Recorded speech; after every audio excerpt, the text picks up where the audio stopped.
আজকের গল্পটি একটু ভিন্ন। আমার এই গল্পগুলো শুনে তার ভালো লাগে, তাই সে তার একটি গল্প আমাকে পাঠিয়ে দিয়েছে। সে অনুরোধ করেছে যেন এই গল্পটি দিয়ে আমি একটি ভূতের গল্প তৈরি করে আমার চ্যানেলে আপলোড করি। ভাইটির বাড়ি নাটোর জেলার একটি গ্রামে। তবে তার গ্রামের নাম বা তার নাম গোপন রাখার জন্য সে আমাকে বিশেষভাবে অনুরোধ করেছে। আপনারা গল্পটি উপভোগ করুন এবং আপনার মতামত জানাতে ভুলবেন না। ঢাকা থেকে নাটোরে আসার রাতের যাত্রী। ঢাকার ব্যস্ত গার্মেন্টসের চাকরির ক্লান্তি নিয়ে আমি গ্রামে ফেরার জন্য বাসে উঠেছিলাম। শীতকাল, রাতটা বেশ ঠান্ডা। বাস ছেড়ে দিয়েছিল সন্ধ্যা 7:30টায়। সবার গন্তব্য ভিন্ন হলেও আমার মন শুধু আমার গ্রামে পৌঁছানোর জন্য ব্যাকুল ছিল। নাটোর টাউনে পৌঁছাতে রাত 11:30টা বেজে যায়। বাস থেকে নামার পর খাজুরা বাজারের দিকে ভ্যান খুঁজতে লাগলাম, কিন্তু এত রাতে ভ্যান পাওয়া সহজ কাজ নয়। চারপাশে নিস্তব্ধতা, বাজারের দোকানপাট সব বন্ধ। শুধু কয়েকটা দোকানে মিটমিটে বাতি জ্বলছিল। অনেকক্ষণ অপেক্ষার পর একজন বৃদ্ধ ভ্যান চালক এসে বলল, "কোথায় যাবেন বাবা?"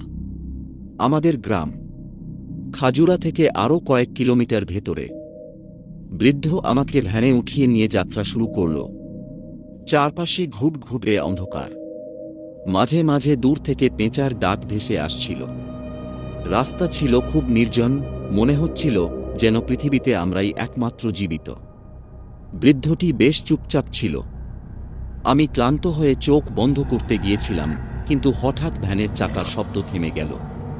চোখ খুলে দেখি ভ্যান দাঁড়িয়ে আছে। "কি হয়েছে?" আমি জিজ্ঞেস করলাম। বৃদ্ধ বলল, "এই রাস্তা দিয়ে যাওয়া নিরাপদ নয়। সামনে খাল পার হতে হবে। তবে ওই খালের কাছাকাছি। ওখানে কেউ যায় না।" আমি অবাক হয়ে বললাম, "কেন?" বৃদ্ধের মুখ থমথমে হয়ে গেল। নিচু স্বরে বলল, "অনেক বছর আগে এখানে এক মেয়েকে হত্যা করা হয়েছিল।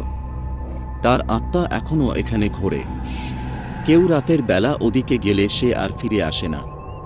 আমি মুচকি হেসে বললাম, "এসব ভূতের গল্প বিশ্বাস করি না। আপনি চলুন।"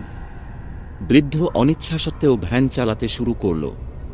খালের কাছে পৌঁছানোর পর অদ্ভুত কিছু একটা অনুভব করলাম।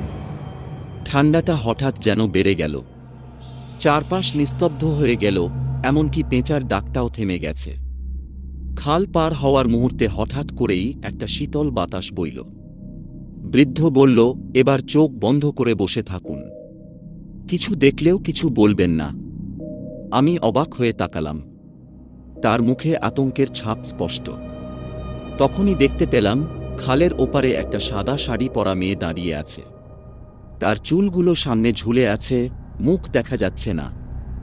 বৃদ্ধ তাড়াতাড়ি ভ্যান ঘোরানোর চেষ্টা করল, কিন্তু ভ্যান আর এগোচ্ছে না। সাদা শাড়ি পরা মেয়েটি ধীরে ধীরে আমাদের দিকে আসতে শুরু করল। তার পা মাটিতে ছুঁয়েও যাচ্ছে না। আমার শরীর ঠান্ডা হয়ে গেল।